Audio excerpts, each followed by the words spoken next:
잘 오셨습니다. 사랑하고 축복합니다. 감사합니다. 오늘 본문 말씀 가지고 소래글을 넘어서라는 제목으로 하나님의 말씀 나눌 때 우리 안에 나뉘어져 있는 것, 우리 안에 갈라치게 하는 것들을 뛰어넘어 하나님이 원하시는 평화와 회복의 은총을 누리는 그런 삶을 살아가는 은혜가 여러분의 삶 가운데 있기를 주님의 이름으로 축복합니다. 우리 저지난 시간에 사도행전 21장 말씀 보면서 초대교회는 이해와 소통하는 공동체다라고 말씀드렸습니다. 예루살렘 교회의 지도자 야고보가 바울을 여러 가지로 오해할 수 있지만 바울을 한 형제로서 환대했고, 또 바울 입장에서도 최고의 선교사요 수많은 교회를 개척한 자로서 예루살렘 교회를 그래도 인정하고 모교회로 인정하고 그 리더십을 인정해서 그들이 제안하는 것에 순종하는 어떤 그런 바울의 모습, 그래서 서로가 서로를 환대하고 서로가 서로를 이해하고 소통하는 그런 모습이 초대교회의 아름다운 모습이었다라는 말씀 지난 시간에 나누었습니다. 자, 그러나 초대교회는 그랬지만 예수님이 돌아가시고 초대교회가 생겼던 그 1세기 무렵에 이스라엘은 이제 이 초대교회와 유대인들은 정반대였다라는 겁니다. 이 당시에 이스라엘 사람들은 자기 중심적인 선민 사상으로 무장해서 매우 배타적이고 폐쇄적인 공동체였습니다. 특히나 로마 제국에 흩어져 사는 유대인들이 있는데, 이제 로마 이스라엘 본토에 사는 유대인들이 있고 로마 제국에 흩어져서 사는 유대인들이 있는데, 그들을 뭐라고 부르냐면 들어보셨을 겁니다. 디아스포라라고 부릅니다. 디아스포라 유대인들은 전 세계로 흩어져 있는 유대인들인데, 그들은 로마 제국에 살면서 자신들의 민족 정체성과 종교 정체성을 지키기 위해 더욱 보수화되었다라는 겁니다. 당시 유대인들이 우리는 하나님의 백성이다, 우리는 하나님의 자녀들이다, 하나님의 나라다라고 하는 명확한 정체성을 갖기 위해서 세 가지를 늘 중요시 여겼습니다. 첫 번째는 혈통입니다. 이스라엘 백성들은 다 누구의 후손이에요?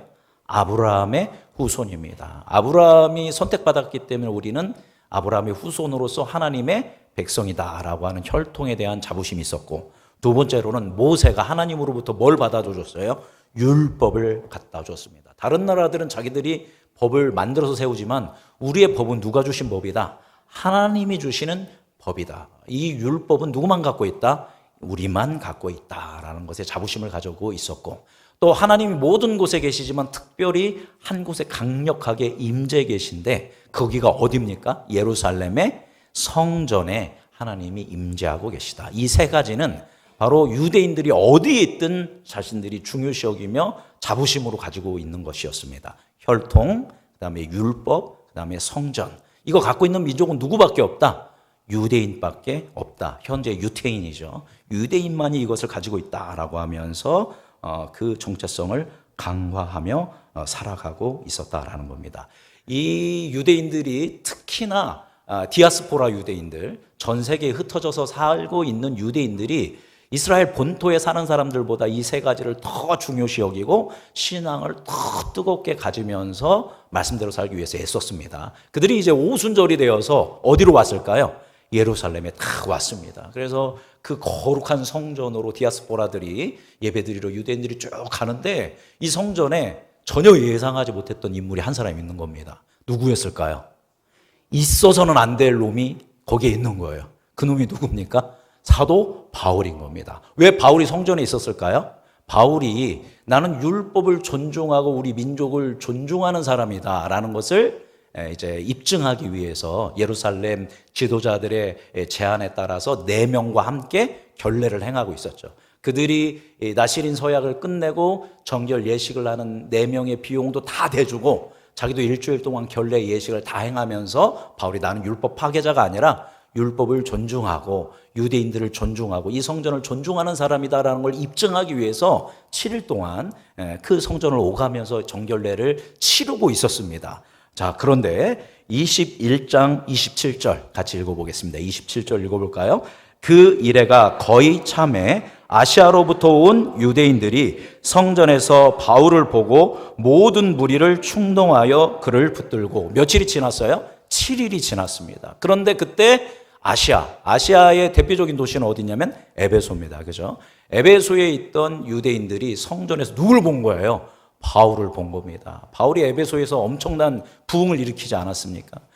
바울을 보면서 이제 무리를 충동해서 그를 붙들기 시작합니다. 바울은 자신이 율법의 파괴자가 아니라는 걸 입증하기 위해서 희생하고 헌신하면서 최선을 다했는데 오해를 풀려고 노력했는데 오히려 더 큰 뭐를 받게 되냐면 더 큰 오해를 받게 됩니다.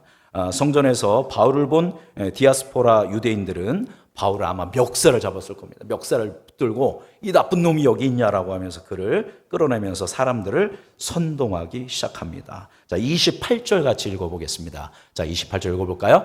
외치되 이스라엘 사람들아 도우라. 이 사람은 각처에서 우리 백성과 율법과 이곳을 비방하여 모든 사람을 가르치는 그 자인데 또 헬라인을 데리고 성전에 들어가서 이 거룩한 곳을 더럽혔다 하니. 여기 보니까 이스라엘 사람들아 우리를 도와라 라고 하면서 이 유대인이 얘기하는 겁니다. 디아스포라 에베소에서 온 이 아시아 유대인이 이야기하기를 이 바울은 뭐를 비방하였다. 첫 번째 우리 백성, 중요시 여기는 아브라함의 자손으로서의 혈통을 이 사람은 비방했다. 두 번째 하나님이 우리에게 주신 법인 뭐를? 율법을 비방했다. 그리고 세 번째 이곳은 어디입니까? 성전을 비방했다.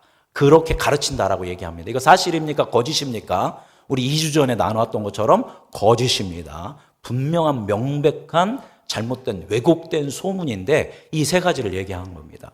이스라엘 백성들이 이 민족성을 지키기 위해서 가장 중요시 여기는 혈통과 율법과 성전을 누가 비방한다? 이 바울이 비방한다라고 하니까 사람들이 눈이 뭐였을까요? 유대인들이 뒤집히기 시작합니다. 이 세 가지도 열받는데 더 문제가 있습니다. 이 사람이 누구를 데리고 성전에 들어왔다? 헬라인을 데리고 성전에 들어가서 이 거룩한 우리 민족의 성소인 성전을 어떻게 했다? 더럽혔다. 이건 아주 문제가 많다라고 하면서 그를 공격하기 시작합니다. 여러분, 지금 교회는 열린 공간입니까? 닫힌 공간입니까? 열린 공간입니다. 교회 오고 싶으면 누구나 다 올 수 있습니다. 외국인도 오실 수 있고, 그죠? 아이도 올 수 있고, 노인도 올 수 있고, 누구든 다 부유하든 가난하든 존귀하든 비천하든 누구든 다 교회에 와서 함께 하나님을 예배할 수 있는 열린 그런 공간입니다. 그러나 이 시대의 1세기에 우리가 그렇게 많이 듣는 성전은 열린 공간일까요? 폐쇄적인 공간일까요? 안타깝게도 매우 배타적이고 폐쇄적인 공간이 바로 성전이었다라는 것입니다. 성전은 혈통과 이 성전을 들어가기 위해서는 혈통에 따라 성별에 따라 출신 성분에 따라 드나들 수 있는 곳이 제한되어 있는 아주 폐쇄적이고 차별적인 공간이었습니다. 한번 성전 사진 한번 띄워주시기 바랍니다. 이것이 1세기의 성전입니다. 성전 보이시죠? 이게 여기가 이제 시온산이라는 큰 산이 있고 이 산에 성전이 세워져 있습니다. 원래 성전은 어디냐면 여기입니다. 여기. 성소와 지성소가 원래 솔로몬 성전 그리고 이제 회복한 성전이 여기에 있고 그런데 이 성전을 누가 확장 공사를 했냐면 헤롯 대왕이 확장을 했습니다. 그래서 어디까지 이렇게 확장을 했습니다. 이제 예수님이 복음을 전했다고 하는 솔로몬 행각이 여기입니다. 여기. 이렇게 여기가 솔로몬 행각이고요. 이게 성전입니다. 이게 전체가 성전인데 여기가 성소, 여기가 지성소가 되겠습니다. 이게 성전인데 저기를 아무나 드나들 수가 없습니다. 다음 사진 보여주시겠습니까? 먼저 여기 붉은 선으로 쭉 써 있죠. 여기 앞에 보면 이게 담이 쳐 있습니다. 이 담장이 쳐 있는데 저 담장 밖은 누구도 들어올 수 있어요? 이방인도 들어올 수 있습니다. 그래서 뭐라고 쓰여 있습니까? 이방인의 뜰입니다. 그래서 이방인들은 이렇게 가해로는 다닐 수 있습니다. 자, 이방인들은 여기까지 갈 수 있고, 자, 유대인 여성들은 또 어디까지 갈 수 있냐면 여기 문을 통과해서 이 안까지 들어갈 수 있습니다. 자, 그 다음에 이제 유대인 남자는 어디까지 들어갈 수 있냐면 여기 문을 여기 계단이 있거든요. 계단 올라가서 여기까지 올라갈 수 있습니다. 이 가해로 유대인 남자들이 갈 수 있고요. 그 다음에 여기에 보면 번제단이 있는데 여기는 누구만 들어갈 수 있냐면 제사장만 갈 수 있습니다. 자, 그리고 여기까지가 지금 야훼입니다. 야훼. 밖이에요. 건물 안이 아니라 여기 이방인의 뜰, 여인의 뜰, 이제 이스라엘의 뜰, 유대 남성만 들어갈 수 있는 뜰이고요. 여기 제사장의 뜰이고, 이제 건물은 여기가 이제 성전입니다. 그래서 저 성소는 누가까지 들어갈 수 있냐면 제사장들이 들어갈 수 있고, 이 끝에 있는 지성소는 또 누구만 들어가냐면 딱 한 사람, 대제사장만 들어갈 수 있습니다. 그러니까 1세기의 성전이라는 것은 이 사람의 출신 성분이 뭐냐, 이 사람이 남성이냐 여성이냐, 이 사람이 계급이 뭐냐에 따라서 누구에게로 더 가까이 갈 수 있어요?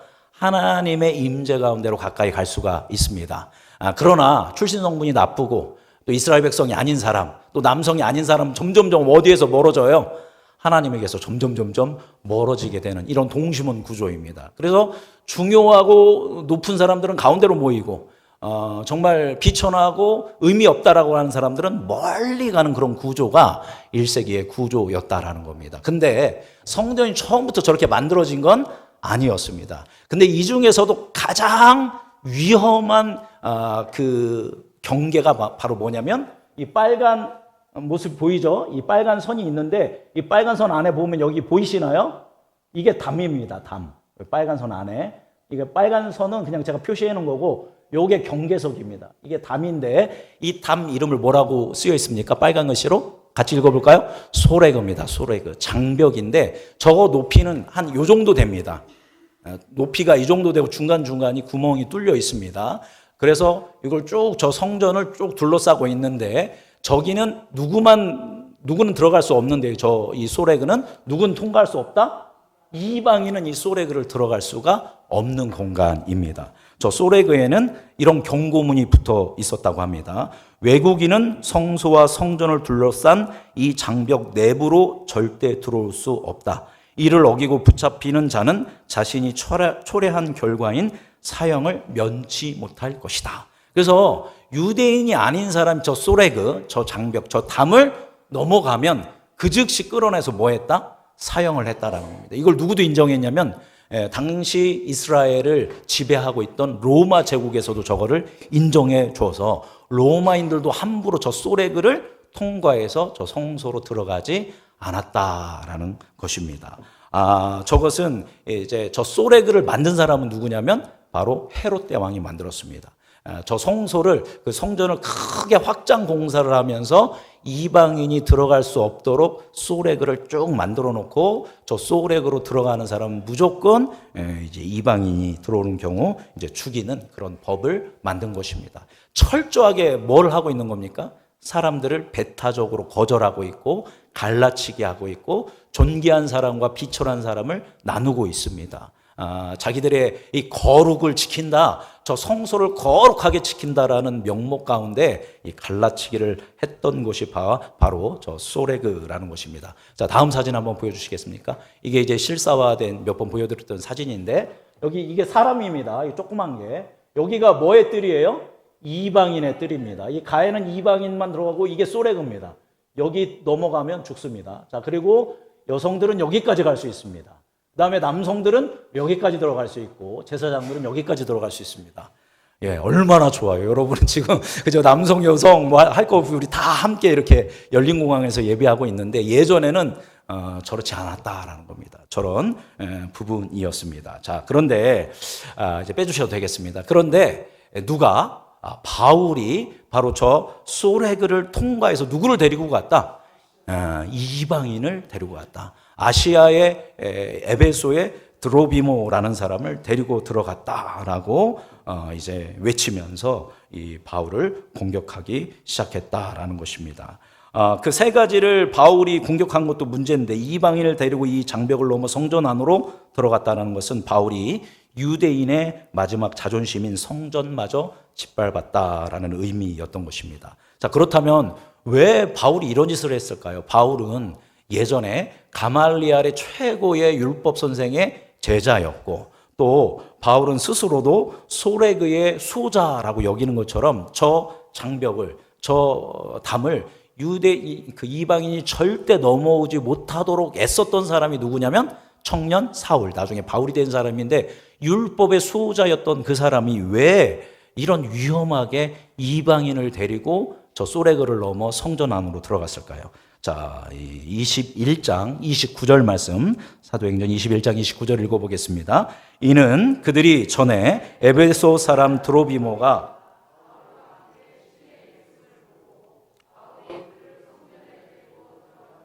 생각함이 이러라. 알고 보니까 데리고 들어갔어요? 안 들어갔어요? 안 들어갔습니다. 바울이 그냥 시내 돌아다닐 때 에베소에서 다 같이 온 선교팀인 드로비모랑 돌아다니는 걸 보면서 에베소의 디아스포라 유대인들이 저 에베소 사람 데리고 왔네 바울이? 시내에서 봤어요. 그러면서 지레 짐작하기를 어디도 데려갈 거다. 성전도 데려갈 거다라고 자기들이 생각한 겁니다. 그러니까 섣부르게 판단하고 잘못된 뉴스, 거짓 뉴스를 퍼뜨린 것입니다. 그래서 그러나 이제 사람들이 한번 오해하기 시작하면 아무리 얘기해도 듣습니까? 안 듣습니까? 안 듣죠. 이제 이 오해로 말미암아 사람들은 선동되어지게 되고 이 선동의 무리들은 불이 붙었고 가속화되어 가기 시작합니다. 그래서 30절 같이 읽어보겠습니다. 30절 읽어볼까요? 온 성이 소동하여 백성이 달려와 모여 바울을 잡아 성전 밖으로 끌고 나가니 문들이 곧 닫히더라. 온 성이 뭐 했대요? 소동했다라는 겁니다. 이제는 디아스포라만이 아니라 원래 유대 본토에 살고 있고 예루살렘에 살고 있는 유대인들도 뭐 한 거예요? 분노가 일어난 것입니다. 그래서 바울을 잡아서 성전 밖으로 끌어냅니다. 끌어냈더니 성전 밖으로 끌고 나가니까 뭐가 닫혔대요? 문들이 닫혔다. 이게 신약 성경에 특별히 사도행전에 성전에 대해서 성전을 배경으로 나오는 마지막 장면입니다. 안타깝게도 성전의 마지막 묘사는 성전의 문이 뭐 했다? 닫혔다라는 것으로 끝나고 있습니다. 문이 닫힌 것만이 아니라 누구의 문도 닫힌 겁니까? 유대인들의 그 복음을 듣고자 하는 마음의 문도 닫힌 것이 어떻게 보면 이렇게 은유적으로 표현된 것이 아닌가. 물리적으로 이 일이 정확하게 일어났지만요. 참으로 안타까운 일입니다. 자, 그런데 저렇게 바울에 대해서 지금 바울은 여태까지 계속 왜곡된 거짓된 뉴스, 거짓 소문으로 인해서 이렇게 오해를 당하고 있지 않습니까? 그러면 이스라엘은 법이 있습니다. 율법에 의해서 두세 사람의 증인이 있고 재판을 받아야 합니다. 그리고 바울에게도 소명의 기회를 줘야 하는데 소명의 기회를 줍니까? 안 줍니까? 안 줍니다. 무조건 끌고 나갑니다. 여러분 스데반은 다 뭐 받았습니까? 재판 받았습니다. 산헤드린에서 다 재판 받고 사형이 언도돼서 죽었는데 바울은 재판도 없이 여기저기 끌려다니면서 이제 구타를 당하게 되는 겁니다. 폭행을 심하게 당하면서 여기저기 끌려가게 된다라는 겁니다. 이거는 불법적인 겁니다. 불법적인 폭동이고 선동이고 소요 사태였다라는 겁니다. 바울에 대해서 묻지도 따지지도 않고 자기들의 분노를, 자기들의 혐오를 바울에게 쏟아 부으면서 이렇게 때렸다라는 겁니다. 자비가 없었죠. 왜냐하면 바울을 뭐 하려고 때렸습니까? 이들이 죽이려고 때렸다라는 겁니다. 그들은 도대체 왜 이렇게 화가 나 있을까요? 이방인 하나 들였으면 누구를 죽이면 되는 겁니까? 거기를 들어간 이방인을 찾아서 뭐 하면 돼요? 죽이면 되는 겁니다. 그런데 왜 이방인도 아닌 바울을 이렇게 죽이려고 들까요? 이 이유는 지난 시간에도 한번 간단하게 말씀드렸지만 당시 1세기 이스라엘에 대한 정세에 대한 선 이해가 필요합니다. 당시 이 이스라엘, 이 당시의 이름은 유다입니다. 유다.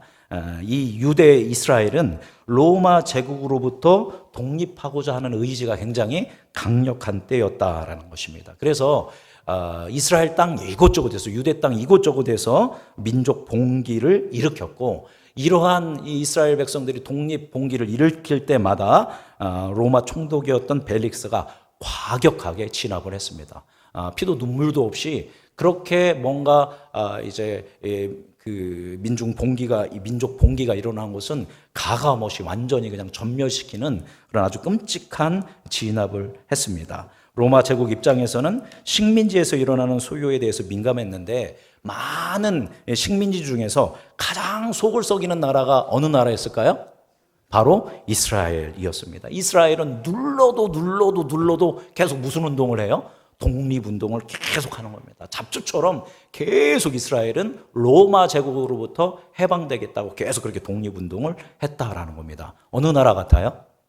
우리나라 같죠, 그죠? 우리나라도 계속 일본이 눌러도 여기저기에서 독립운동을 했습니다. 이스라엘 역사, 우리 역사가 굉장히 비슷한데 그렇게 계속 하는 가운데 있었습니다. 바울이 3차 전도 여행을 마치고 지금 이 오순절에 여태 왔는데 이때가 서기 58년쯤 있는데 이 서기 58년쯤이 바로 이스라엘이 독립하고자 하는 열망이 굉장히 강렬했고 당연히 이스라엘이 독립하고자 하는 열망이 강렬할수록 누구를 미워하겠습니까? 로마인들과 이방인들을 미워했다라는 겁니다. 그리고 독립운동을 하려면 우리 민족끼리, 우리 나라끼리 똘똘 뭉쳐야 하는데 똘똘 뭉치기 위한 세 가지, 아까 말씀드렸죠? 아브라함의 후손이라는 혈통, 우리가 가지고 있는 법인 율법, 하나님의 처소인 성전, 이건 우리밖에 없어. 그러니까 우리 이걸 위해서 목숨을 걸고 로마와 전쟁을 해서 우리나라가 뭐를 이루자? 독립을 이루자라고 하는 그런 뜨거운 마음을 이들이 가지고 있었습니다. 실제로 이 58년으로부터 8년 후인 66년에 로마 이스라엘은 대대적인 독립 전쟁을 시작합니다. 누구를 상대로? 이 당대에는 감히입니다. 이 당대에는 감히 뭐를? 로마를 상대로 독립운동을 일으킨 겁니다. 이것은 지금 우리나라가 어디랑 싸우자는 얘기냐면 중국이랑 싸우자는 얘기고 우리나라가 미국이랑 싸우자는 얘기입니다. 이게 말이 돼요? 안 돼요? 안 됩니다. 그런데 이스라엘은 독립의 열망을 가지고 로마 제국과 싸우게 되고 66년에 전쟁을 일으켰지만 결국 4년이 지난 70년에 예루살렘이 로마 제국에 의해서 함락되고 철저하게 예루살렘 성전이 파괴됩니다. 70년에. 그래서 70년에 파괴돼서 지금까지 성전을 뭐 하지 못하고 있어요? 짓지 못하고 있습니다. 거기에는 지금 이슬람의 성전인 모스크가 세워져 있습니다. 그리고 이 AD 70년, 서기 70년에 이제 이스라엘은 지구상에서 사라지게 됩니다. 이스라엘이라는 나라는 완전히 사라지고 우리나라가 언제 독립했죠? 1945년에 독립했는데 이스라엘은 3년 후인 1948년에 없어진 지 2000여 만에 이제 독립을 이루게 됩니다. 그러니까 지금 바울이 이 3차 전도 여행을 마치고 오순절에 지금 예루살렘에 와 있는 상황은 지금 이스라엘이 뭐를 하기 위해서? 독립운동을 하기 위해서 이들이 막 총력을 기울이고 이런 상황입니다. 그런데 바울이 뭐를 비방하고 있대요? 혈통을 비방하고 있고 율법을 비방하고 있고 성전을 비방하고 있습니다. 이야기를 들으니까 눈이 뒤집히겠죠. 이스라엘 사람들은. 특히나 디아스포라들은. 그런데 이번에는 누구도 데리고 갔어요? 이 이방인도 어디로 데리고 갔다? 감히 거룩한 성전으로 데리고 들어갔다라는 얘기를 들으니까 이 사람들에게 있어서 바울은 어떤 사람입니까? 좀 설교 시간에 죄송하지만 죽일 놈이 되는 겁니다. 우리나라 누구 같은 사람이냐면 마치 이완용과 같은 죽어도 마땅한 아주 그런 나쁜 놈이기 때문에 거룩한 처소인 성전에서 그를 끌고 나와서 불법적으로 그죠? 재판 없이 소명 없이 죽여도 문제가 된다 안 된다? 안 된다. 저놈은 죽어도 싼 놈이다라고 하면서 그렇게 바울을 공격했다라는 것입니다. 그런데 앞서 말씀드렸던 것처럼 이 네 가지 얘기, 그죠? 혈통, 그다음에 율법, 성전, 그리고 성전에 그 이방인을 데리고 들어갔다. 다 참입니까? 거짓입니까? 거짓입니다. 이런 걸 요즘 뭐라고 하죠? 가짜 뉴스입니다. 가짜 뉴스. 가짜 뉴스를 듣고 어떤 사람에 대해서 증오하고 분노하고 혐오하고 그죠? 오해로 시작해서 증오와 분노와 혐오로 그다음에 그 사람을 뭐 하는 것까지 가는 거예요? 폭력으로 그죠? 구타함으로 죽음에 이르기까지 이 사람들은 쭉 가고 있습니다. 자기는 누구의 백성이라고 외치면서 하나님 나라 백성이라고 하면서 그 소레그를 쳐서 갈라치기를 하고 그다음에 어떤 사람에 대해서 알아보지도 않고 그렇게 죽음으로 몰고 갔던 것이 바로 이 당시에 소레그를 쳤던 이스라엘 백성들의 사상이고 그들의 영적 상태였다라는 겁니다. 바울은 이렇게 이리저리 끌려다니면서 성전에서 끌려 나와서 이제 거의 죽음을 맞이할 정도로 이제 구타를 당하게 됩니다. 바울은 이때 어떤 생각을 했을까요? 그죠? 이렇게 막 맞으면서 야, 이제는 내가 뭐 할 때가 되었구나. 죽을 때가 되었구나.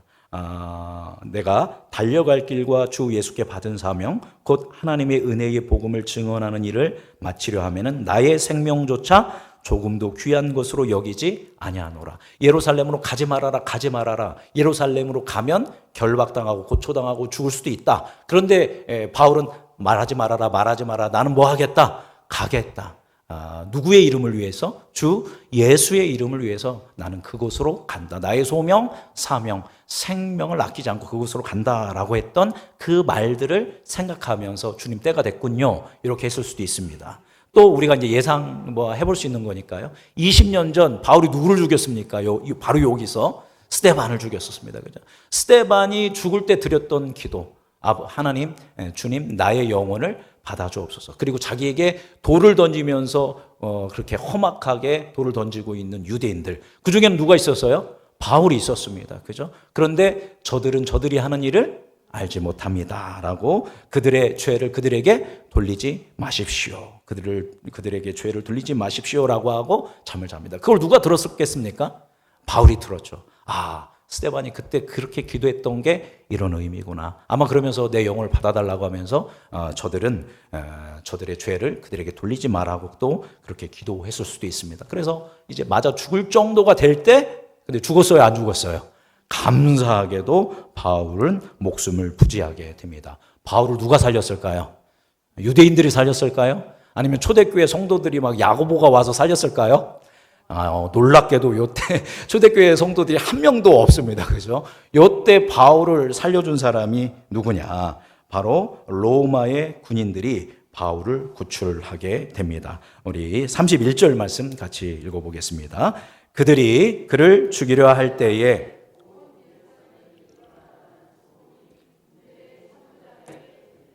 이제 바울이 죽을 쯤 됐을 때 온 예루살렘의 요란한 소문이 누구에게 들렸어요? 로마 군대의 천부장에 들립니다. 이 당시에 로마에서 가장 높은 로마인 누구냐면 천부장입니다. 글라우디오 루시아라고 하는 기록이 남아있는 천부장인데, 천부장은 1000명의 이제 부하들을 거느리고 있는 이제 대장이죠. 당시 유대에 있는 이스라엘에 있는 가장 높은 사람은 총독 벨릭스인데, 벨릭스는 이 당시 예루살렘에 있지 않고 이 당시 이스라엘 수도는 가이사라입니다. 그래서 가이사라의 총독 벨릭스는 가이사라에 있고, 여기에 바로 글라우디오 루시아라고 하는 천부장을 군 장수를 여기에 세워놓은 상황이었습니다. 아까 그 사진 한번 띄워주겠습니까? 성전 사진. 여기 보면 여기가 성전이지 않습니까? 이게 성전이고 여기가 안토니오 요새입니다. 로마 군인들이 여기에 주둔하고 있었습니다. 앞사진 한번 보여주시겠어요? 앞사진, 앞에 사진. 여기 보면 여기 큰 성체가 보이죠? 이 성체가 바로 로마의 군인들이 여기에 있었습니다. 여기 있었는데 소요가 나니까 여기서 빨리 나온 거죠. 이제 빼주셔도 되겠습니다. 그래서 천부장이 그를 이제 이 소식을 듣고 이제 달려갑니다. 32절 읽어보겠습니다. 32절. 그가 급히 군인들과 백부장들을 거느리고 달려 내려가니 그들이 천부장과 군인들을 보고 바울 치기를 그치는제라. 그러니까 막 바울을 막 치기 시작하는데 이게 어디까지 들렸어요? 로마 군부에게 들렸고, 그래서 출동을 했습니다. 천부장만 온 게 아니라 백부장도 왔으니까 수백 명의 로마 사람들이 온 겁니다. 누구를 살리려고? 바울을 살리려고. 어떤 일인지 모르고 이제 온 겁니다. 그죠? 그때까지 바울은 뭐 하고 있었어요? 막고 있었습니다. 바울 치기를 그치는지라. 아마 한두 사람이 바울을 주먹으로 때리고 밟지 않았을 겁니다. 어마어마한 사람이 바울을 죽도록 그렇게 때리고 있었는데, 누가 오고서야, 천부장과 백부장 로마의 군인들이 오고서야 이것이 멈추었다라는 겁니다. 놀랍게도 하나님께서는 누구를 통해서 바울을 살렸어요? 로마의 군인을 통해서 살렸습니다. 하나님은 우리가 예상하지 못한 놀라운 방법으로 이렇게 구원의 길을 내시는 분이 우리 하나님인 줄 믿습니다. 그래서 바울이 죽다 뭐 한 거예요? 살아났습니다. 구사일생입니다. 그래서 이제 이 바울을 끌고 이 사람들이 쭉 아까 안토니오 성체로 그들의 진영으로 쭉 데리고 갑니다. 하도 사람들이 죽이려고 해서 바울을 어떻게 데리고 가냐면 들쳐업고 갑니다. 아마 바울이 너무 많이 맞아서 움직이기도 어려웠을 거고, 그냥 끌고 가면 옆에서 뭐 칼로 찌를 수도 있고 하니까 이 사람을 들쳐매고 이제 로마의 군인들이 쭉 갑니다. 그렇게 로마 군인들한테 실려가면서 그죠? 안전한 안토니오 성체로 옮겨지면서 바울은 어떤 느낌이 들었을까요? 휴, 살았다 이랬을까요? 하나님 살려주셔서 감사합니다. 아니면 로마 천부장에게 죽을 뻔했는데 살려줘서 고마워요 이랬을까요? 아니면 로마 천부장에게 저 그렇게 죽일 만큼 큰 죄 지은 거 아닙니다. 억울합니다 이랬을까요? 그 로마 천부장에게 바울이 한 가지 요청을 하는데 뭐냐면 저한테 말할 수 있는 기회를 좀 주십시오라고 이야기합니다. 그러니까 로마 천부장이 이제 이 사람이 헬라어도 하고 또 히브리어 하는 것도 아니까 알았다라고 해서 이제 이 사람을 이제 층대에 세웁니다. 그래서 아까 보여드린 그 안토니오 성체의 높은 곳에 바울을 딱 세워줍니다. 자, 그리고 바울이 딱 그 층대에서 딱 이제 유대인들을 쭉 봅니다. 유대인들이 얼굴이 어땠을까요? 막 울그락불그락 하면서 저놈 죽여야 하는데 역시 누가 살려줬다. 저놈 매국노 맞다. 누가 데리고 왔다. 로마 사람들이 데리고 왔다 하면서 막 손가락질을 하면서 막 소리를 지르고 있었을 겁니다. 아마 바울이 그 층대에서 본 유대인들의 얼굴은 살인자의 얼굴, 괴물들의 얼굴, 묻지도 따지지도 않고 자기를 죽이려고 하는 그런 공포스러운 얼굴들이었을 것입니다. 자, 그런데 이 층대에서 바울은 뭐라고 외쳤을까요? 자, 22장 1절 말씀, 22장 1절 같이 읽어보겠습니다. 부형들아, 내가 지금 여러분 앞에서 변명하는 말을 들으라. 자, 뭐라고 불러요? 부형들아, 아버지와 형제들아, 내 얘기 좀 들어봐라 라고 이야기합니다. 자, 무슨 얘기했을까요? 아직 안 읽어보셔서 모르시겠죠? 다음 주에 무슨 얘기를 했는지는 나누도록 하겠습니다. 바로 자신이 누구를 만난 얘기, 예수님을 만난 얘기에 대해서 이야기한다라는 겁니다. 아까 그렇게 맞으면서 이제 순교 직전 가면서 바울은 무슨 생각을 했을까 제가 질문을 던졌죠. 아마 이걸 보면 그렇게 거기에서 구사일생으로 살아나자마자 누구에 대해서 얘기해요? 예수에 대해서 얘기하는 걸 보면 아마 그렇게 마저 죽을 상황에도 살려만 주시면 내가 이들에게 누구를 전하겠습니다. 예수를 전하겠습니다. 이런 생각을 하지 않았을까? 왜냐하면 구사일생으로 살아나자마자 바울이 얘기한 건 뭐에 대해서 얘기한 겁니까? 예수님에 대해서 얘기했다라는 것은 죽어가는 그런 상황 가운데에서도 동족에게 복음을 전할 기회를 달라라고 그렇게 기도하지 않았을까 그렇게 생각이 듭니다. 왜냐하면 이렇게 제가 이렇게 유추하는 이유는 한 가지가 더 있는데 지금 이 3차 전도 여행을 마치고 여기 예루살렘에 오기 직전에 바울이 마지막으로 쓴 서신서가 있습니다. 그 서신서가 바로 뭐냐면 로마서입니다. 자, 로마서에 보면 바울이 엄청나게 큰 근심이 있고 마음에 지치지 않는, 끝나지 않는 그런 고통이 있다라고 고백합니다.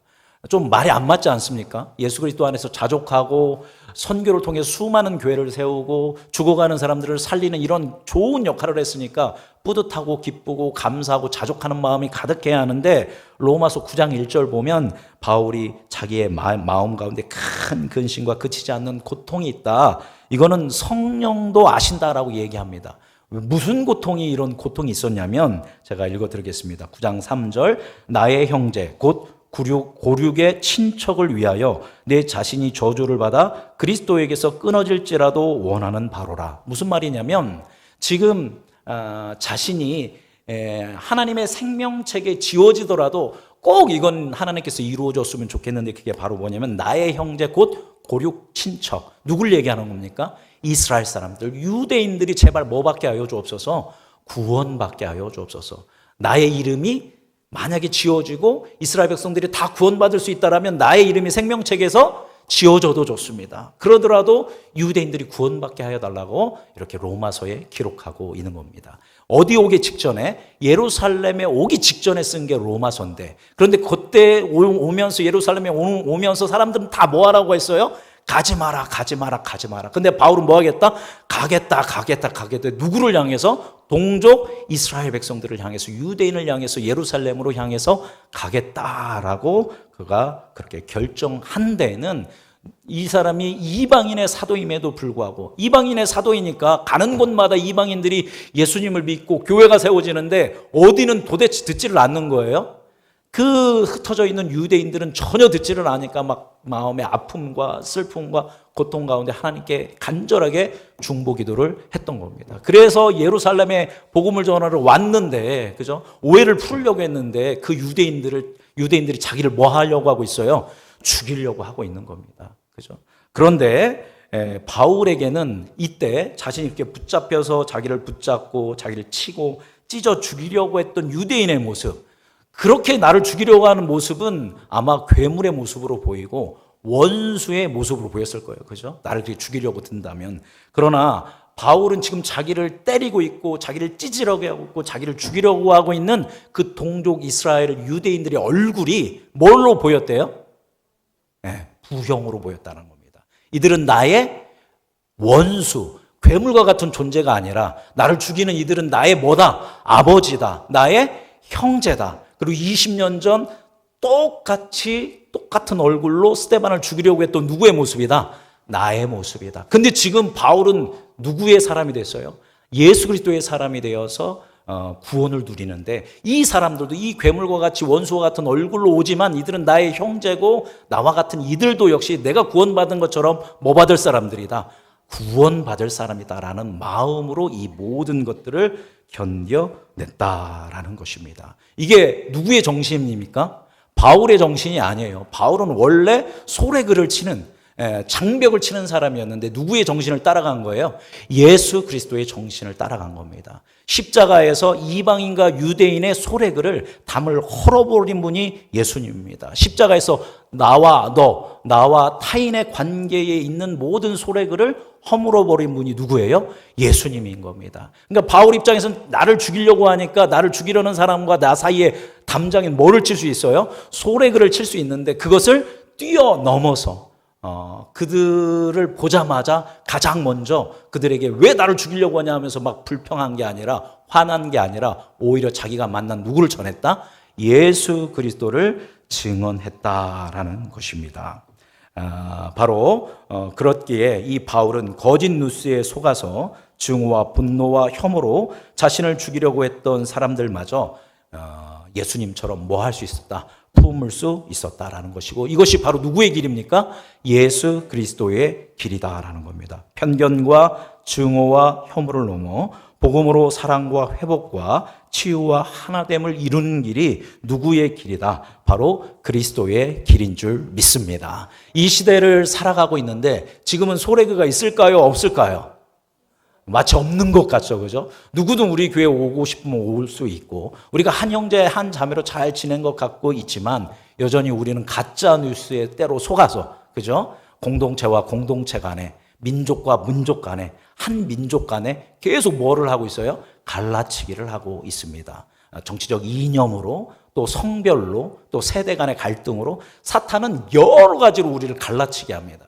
그렇게 해서 분열하게 하는 것이 바로 뭐를 치는 겁니까? 소래글을 치는 겁니다. 근데 예수님은 그 분열과 그 증오와 그 혐오, 그 가짜 뉴스로 인해서 갈라지는 것들을 뭐 하기 위해서? 화목하게 하기 위해서, 그것들을 없애고 하나 되게 하기 위해서 무엇으로? 십자가의 죽으심과 부활로, 바로 복음으로 말미암아 완전한 사랑과 화해의 세계를 이루기 위해서 오신 분이 우리 주 예수 그리스도인 줄 믿습니다. 이 시대의 그리스도인들은 어떻게 살아가야 하느냐? 우리 역시 뭐를 뛰어넘어야 돼요? 소래글을 뛰어넘어야 할 줄 믿습니다. 나와 다르다고 해서, 나와 생각이 다르다고 해서, 가치와 개념이 다르다고 해서 멀리하면 안 됩니다. 우리 교회는 끼리끼리 예수 믿는 사람끼리 잘 맞아 하면서 우리끼리 모일 게 아니라 어디로 흩어져야 돼요? 소래글을 뛰어넘어서 세상의 사람들로 나아가서 그들에게 복음을 증언하고 그들과 어울리며 변함없는 예수 그리스도의 사랑을 증언하는 것이 우리의 소임인 줄 믿습니다. 심지어 그들의 얼굴이 괴물같이 원수같이 나를 뭐 하려고 한다 할지라도, 죽이려 한다 할지라도 그들의 얼굴을 뭘로 보아야 한다? 부형으로 봐야 하고 나의 모습으로 봐야 한다는 겁니다. 왜냐하면 은혜를 받은 사람만이 은혜를 베풀 수 있고, 사랑을 받은 사람만이 사랑을 흘러보낼 수 있으며, 구원을 받은 사람만이 구원의 길로 인도하여 줄 수 있는 줄 믿습니다. 우리 음성중앙교회 성도님들은 하나님의 은혜를 받으셨죠? 하나님의 사랑을 받으셨죠? 하나님의 구원을 받으셨죠? 그러므로 우리는 이 소래그를 뛰어넘어서 그 은혜를, 그 사랑을, 그 구원을 이 세상 모든 사람들에게 증언할 수 있는 바울과 같은 그런 그리스도인이 되는 은총이 있기를 주님의 이름으로 축복합니다. 기도하겠습니다. 살아계신 주님,